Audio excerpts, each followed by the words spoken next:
If you had to pick your halves combination for Game 2 right now, who would you pick?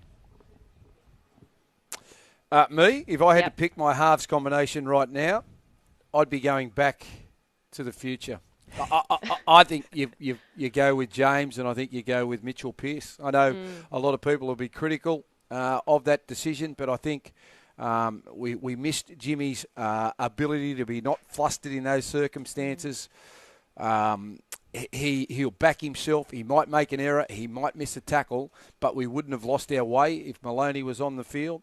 And Mitchell Pearce, I'd give him another opportunity. I mean, you've got to remember that Pearce, when he was playing Origin, was coming up against the greatest Queensland sides of all time. He's in arguably career best form.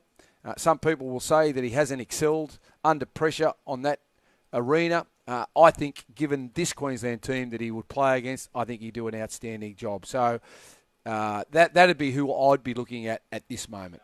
All right. I'm happy enough with that. I'm happy enough with those halves. I'd only have to sit down with Mitchell, and he'd just have to convince me that the mental scars of the poor old bagging that he copped nationwide regarding, carrying the weight of all those losses for New South Wales hasn't affected him when he gets out there. He'll just be the Mitchell Pearce that we're seeing currently play so well for Newcastle. That's all. He'd only have to have that one conversation with me and go, hey, Coach, I'm fine. Well, you look at Josh Morris last night. But they're different characters, mate. Josh was never blamed for, wrecking the entire state of New South Wales. And he's past his best, Josh. Yeah. But last night, when you're not up against a Greg Inglis and it's a Michael Morgan, he handled that. I've got no doubt that Mitchell Pearce could handle this environment against the opposition that he's facing.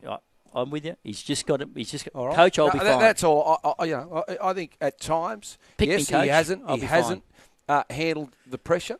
And the fact that he was under so much scrutiny and he was playing against some of the greatest players of all time, it probably did affect him mentally. But you know what?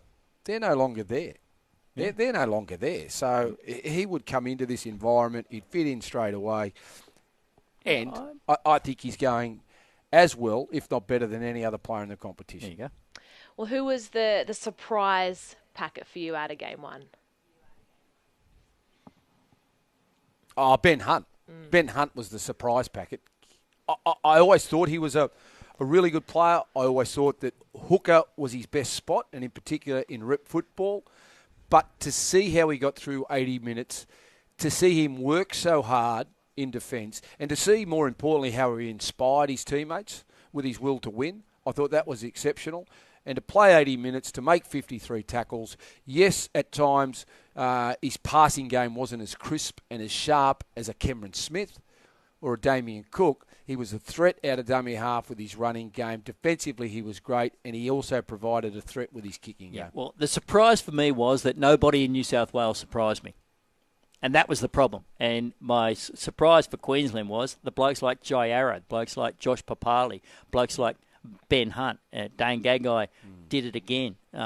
They all lifted, and I don't know whether anyone in New South Wales played beyond their ability, and I think there was a few blokes who played beyond their ability for Queensland. That was the difference, Jaimee.